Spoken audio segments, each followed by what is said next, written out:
حضرت عثمان غنی رضی اللہ تعالیٰ عنہ ہم تک پہنچاتے ہیں، فرماتے ہیں میں نے رسول پاک صلی اللہ تعالیٰ علیہ وسلم سے اپنے کانوں سے سنا ہے،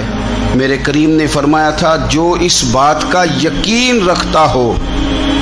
کہ نماز برحق اور واجب ہے،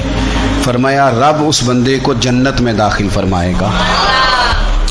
اگر یقین کامل حاصل ہو جائے کہ نماز میرے اوپر ضروری ہے اور میں نے وقت پہ پڑھنی ہے اور میں نے اس کو ادا کرنا ہے، نماز کے ساتھ دلچسپی، اپنا حضرت عثمان غنی کا حال یہ تھا کہ عشاء کی نماز کے بعد وہ مصلی پہ کھڑے ہوتے تھے، 2 رکعتوں کی نیت باندھتے تھے، 15 سپارے ایک رکعت میں پڑھ دیا کرتے تھے، 15 دوسری رکعت میں پڑھ دیا کرتے تھے۔ لوگوں کی توجہ دلا رہے ہیں عبادت پہ۔ حضرت سیدنا عمر فاروق رضی اللہ تعالیٰ عنہ کا وصال ہو گیا، حضرت عثمان غنی رضی اللہ تعالیٰ عنہ بعد میں جب امیر المومنین بنے تو آپ نے حضرت عمر کی ایک بیوہ کے ساتھ نکاح کیا، تو وہ خاتون عرض کرنے لگیں کہ آپ نے میرے ساتھ نکاح کیا ہے، میں تو اب بڑھاپے کی حالت میں ہوں، کوئی خدمت نہیں کر سکتی، میرے ساتھ نکاح کرنا۔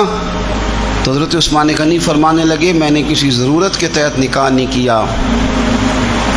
میں نے مسجد میں تو عمر فاروق کو دیکھا ہے، حرم کعبہ میں بھی دیکھا ہے،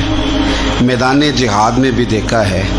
میں تم سے نکاح اس لیے کیا ہے کہ مجھے بتاؤ عمر اپنے گھر کی 4 دیواری کے اندر اپنے رب کو کیسے راضی کیا کرتے تھے، ان کا جو رات مصلی پہ بیٹھنے کا طریقہ تھا، تلاوت قرآن مجید کا جو انداز تھا، میں وہ سیکھنا چاہتا ہوں۔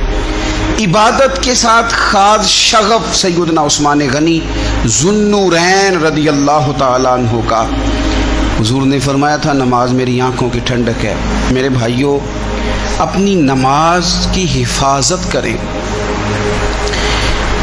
حفاظت سے مراد یہ ہے کہ کسی نماز کو ضائع نہ ہونے دیں، نماز اپنے وقت پر ادا کریں، اور آپ جتنا نماز سے پیچھے ہٹیں گے نا، یعنی ہمارے ایک بزرگ تھے، وہ فرمایا کرتے تھے کہ جس طرح سکول سے ایک چھٹی کر لیں تو اگلے دن جانے کو دل نہیں نہ کرتا، اسی طرح اگر ایک نماز کسی نے چھوڑ دی تو اگلی نماز خود بخود اس کی سستی میں گزر جائے گی۔